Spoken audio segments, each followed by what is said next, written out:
Hi guys, so today I'm going to share with you guys some new rare tropicals that I've recently purchased. I've got some more coming in the post, but this is what I've got for now, and I just thought I'd share them with you guys. Pretty excited. Some of these you will have heard of, some of them you may not have, but was pretty excited to find some of these, and one in particular, to get one of this age is very hard, and it wasn't for sale. I actually just was talking to a guy, and he was willing to part with it, so I was pretty excited about that.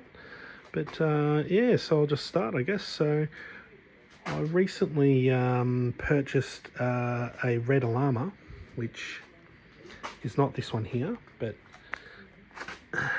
this is it here, like this one, and through Steve.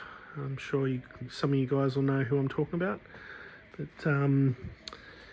and he also had a pink alama for sale, so I was pretty excited about that, and I couldn't help myself, so I ordered that and a couple other things from him. But so this is the pink alama,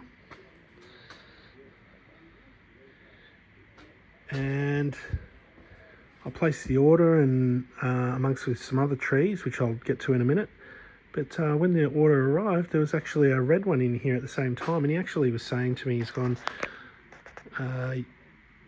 you should plant the red one in the ground and just test it and see how it goes, trial it for your area.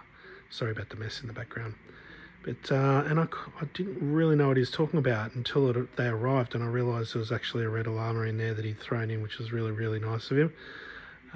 So we're going to try and see how that goes here in my climate, and thank you, Steve, and hopefully we can get this to work. But yeah, so that's the beautiful red alama, which I now have two, so it's more likely for me to be able to test this when I've now got two of them, so I can keep one in the hothouse knowing that through winter, knowing that it's going to survive, and I can try one in the ground and see if we have some success. So that's pretty cool. Yeah, and the beautiful pink alama here, they're both grafted trees. And this one here is an air layered white seedless wax jambu. So very, very excited about this one. I've pre-purchased a rare green seedless wax jambu off of Steve as well, but I wanted to get something started now. I've actually been waiting to get a wax jambu because I wanted to make sure I got one that I was happy with, and yeah, you can get them locally, much more mature than this, but I was really particular. I wanted a white and a green. The problem is they are more cold sensitive to some of the other colours, but they're meant to be much sweeter and stronger flavoured, so I'm willing to risk it and have a go. We'll see if they survive, but they are more cold sensitive, so we'll see how that goes. So that's the white seedless wax jambu. Then I got these as a pair because of pollination, but these are actually hybrids, cross-pollinated. Eugenia's beautiful looking seedlings here, starting to push on some new growth, looking very good. So these are cross pyriformis cross lutescens. I think that's how you pronounce it, but if I've pronounced it wrong, I apologise. But they're two very rare Eugenias that have been crossed to make this, and apparently I've been told that it takes both the really good aspects of these two fruits and combines them into something that's very special. So if I can get these to survive and grow to maturity, then I might possibly be able to get a taste of something that's very rare and very special. These apparently in the tropics can fruit in as little as 2 to 3 years. So let's see. Fingers crossed, hey? So that's Eugenia pyriformis cross lutescens.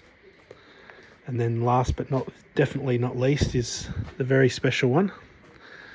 So some of you might be able to tell what this is with these beautiful tropical leaves. Yep, very beautiful tropical leaves. So this, my friends, is a purple mangosteen. Now, I've been looking for an older one for quite a while now. A lot of the seedlings go for a lot of money. And to find one of this age is not common. So this is a 7-year-old tree. It's not very big, but I've been reassured it is 7 years old. And when you look at the trunk here, yeah, maybe. But yes, I don't know how this is going to go here, but I'm certainly going to try my best to keep it alive. I got it for a really good price too, much less than some of the year-old ones out there that are available.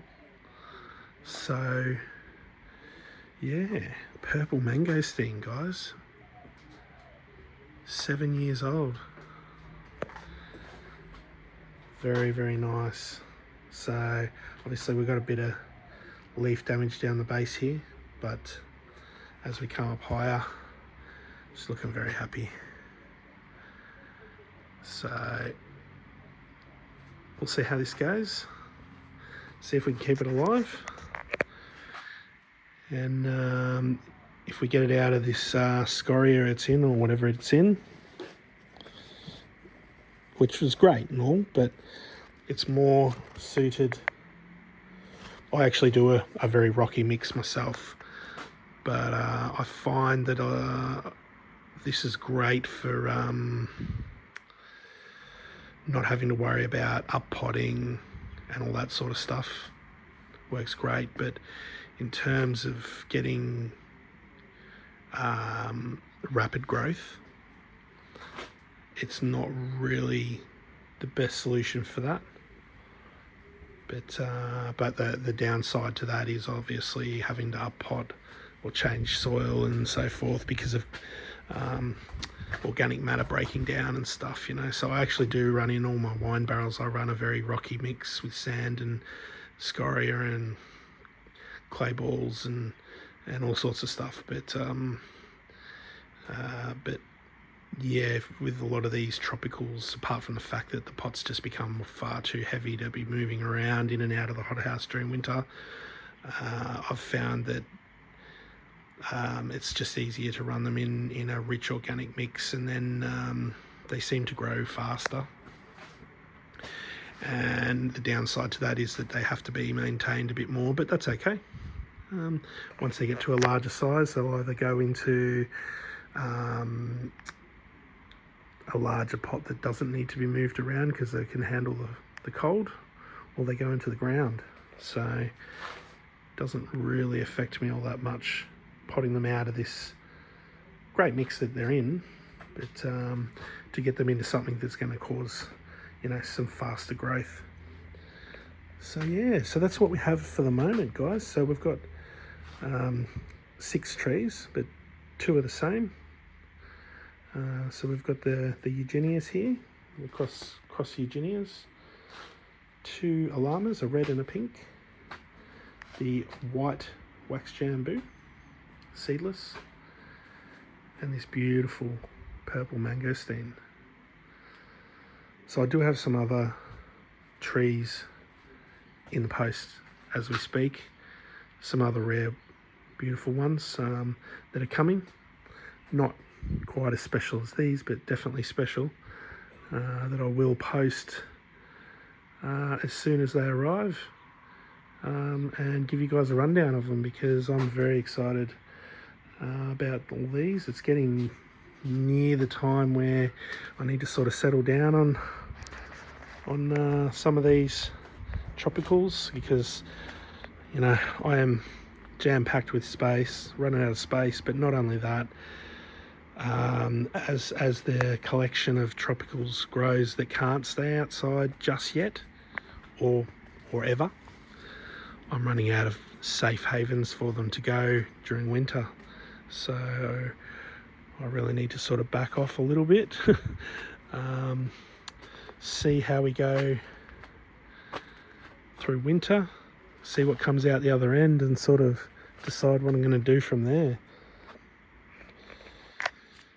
But yeah, so geez, how these star apples, they are just amazing, aren't they?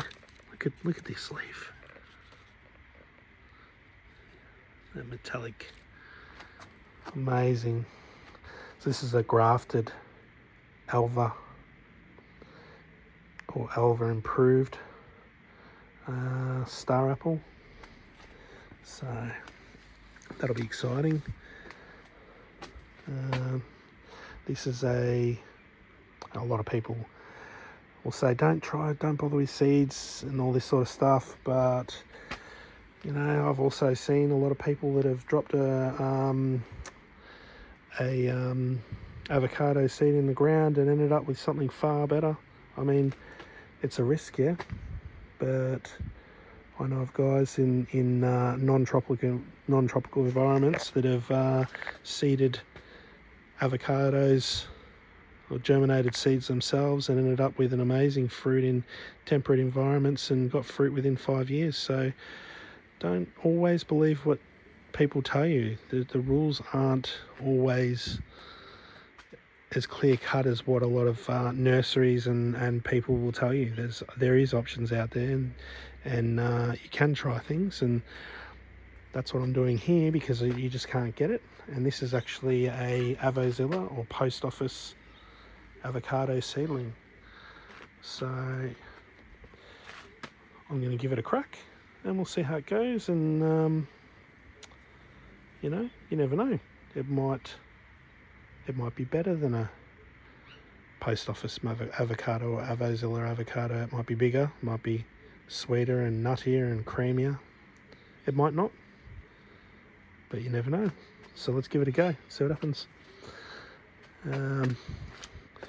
I got this Jala probably about a month ago, which is probably just as big as the Avozilla in fruit size, and seems to have all the same aspects. I'm wondering whether they're in the same family, but don't know where I'm going to put it, but that one will probably go in the ground somewhere. Yeah, Longan dropped its fruit, unfortunately.